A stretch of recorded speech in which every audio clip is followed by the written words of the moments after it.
Now we're recording. Just give you more editing to do. Don't touch the phone. Got it. There you go.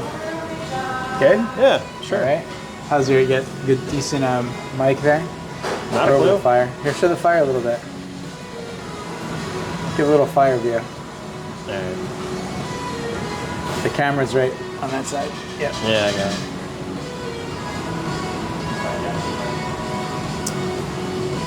All right, Mr. Porter. So Yeah. we had a long time to not talk about this stuff, but we are back. So I haven't seen In Jay Hawaii. for about a half a year. Yep. More. Right? Oh, no, I mean, we was the last were time in I see you? September. You were around in August? September. August, September. Did I see you then? Or did I see you? Anaheim. Oh, Anaheim, of course. Oh, yeah. I was thinking Maui. I had you like geographically locked on Maui. Nope. I left in Anaheim, August. Anaheim, And I ran into you you. bolted, and that was the last time I saw you. I got you. It's all confusing. Yep. But in any case, we're here in Honolulu. We're at Gyukaku. We're here with Suze. And so it's REPlus #2. And holy moly, I mean, how dynamic is this freaking industry and what's happening in the world? I mean, the big conversation I had with Jay just briefly via text and phone as he was, coming in just prior from Osaka rather, to Honolulu last night was, dude, a year and a half ago I dropped my kid off in LA and Maui's on fire and LA is just awash in Maui news.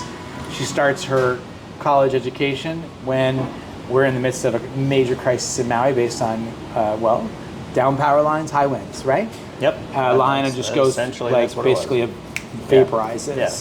And that's our home, Maui, right? Yep. And so then we basically go back. Our daughter starts school. We go back. We decide to participate in a program to provide a home for a wildfire impacted family. Yep.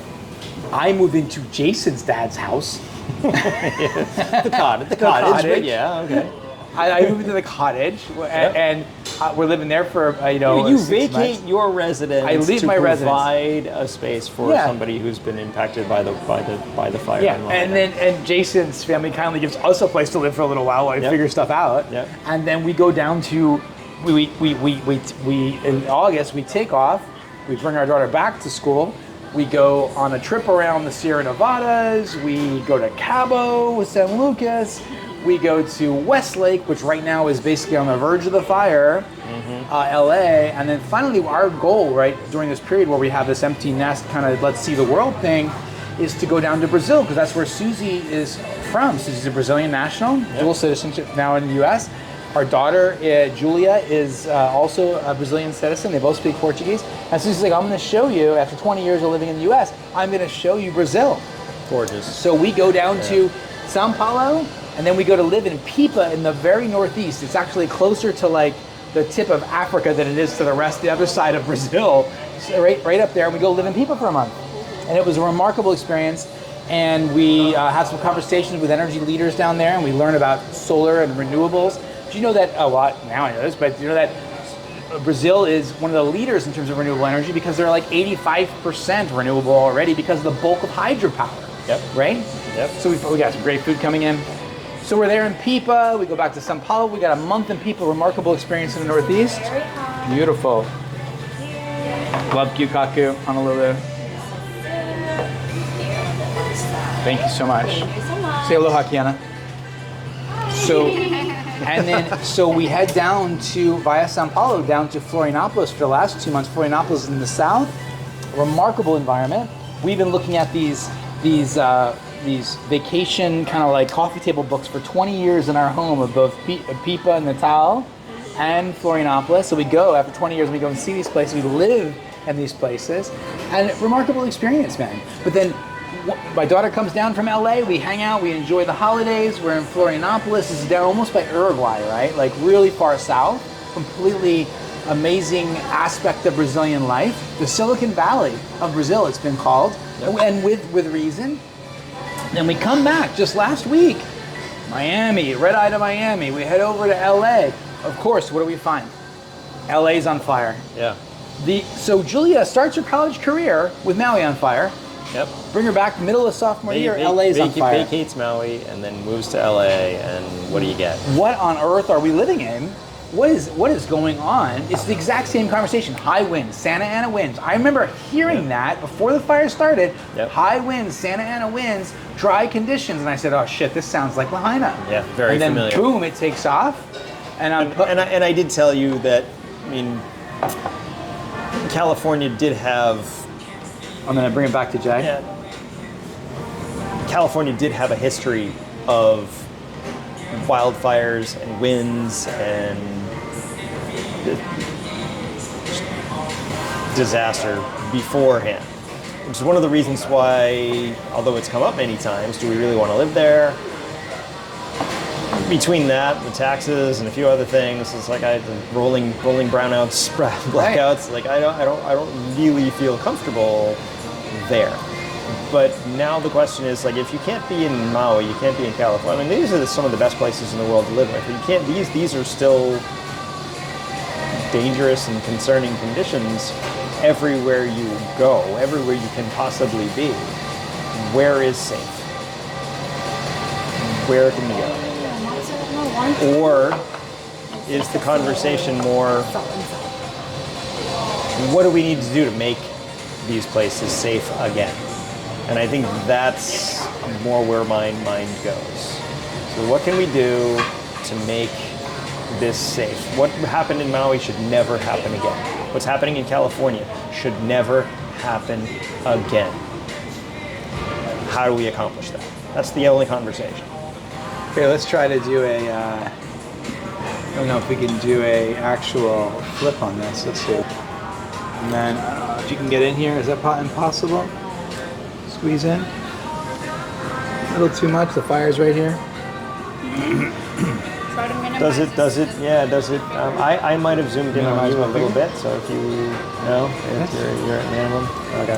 All right. Well, it's just me. I'll take it over and I'll give it back to you.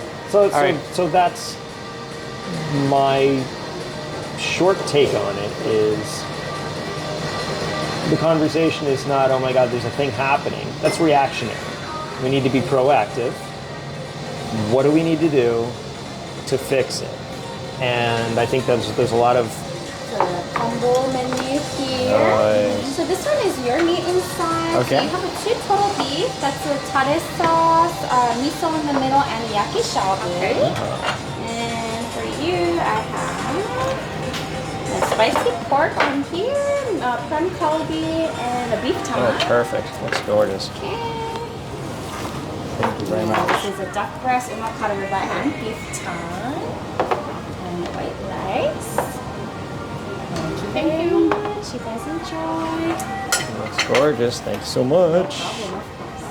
All right, so we're gonna wrap this up and have some lunch, but that's Yeah. basically the thought.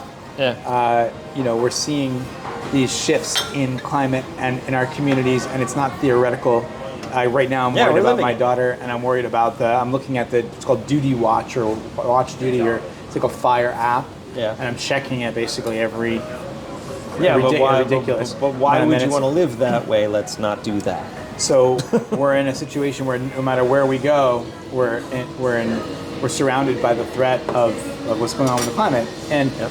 I think it's very interesting, in light of what's happening with the new administration, the focus on fossil fuels, the focus on removing wind support, the focus on nuclear, which, as a solar guy, I'll tell you from 5 years ago when Jay insisted we go to Iter in Provence, France, and look at what's happening with fusion. From that point forward, I've been a guy that said, hey, I'm basically in support of nuclear because of the sheer math.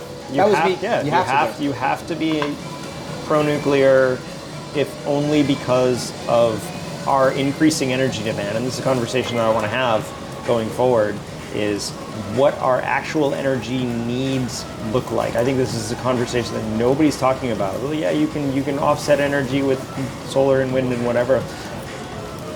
Not really.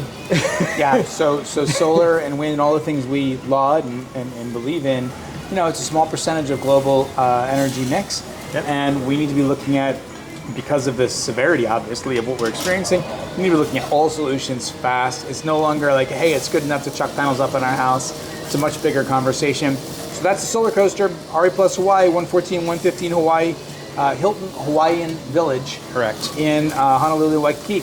I hope to see you there. Aloha. See you in a bit. All right, there you go. Ciao.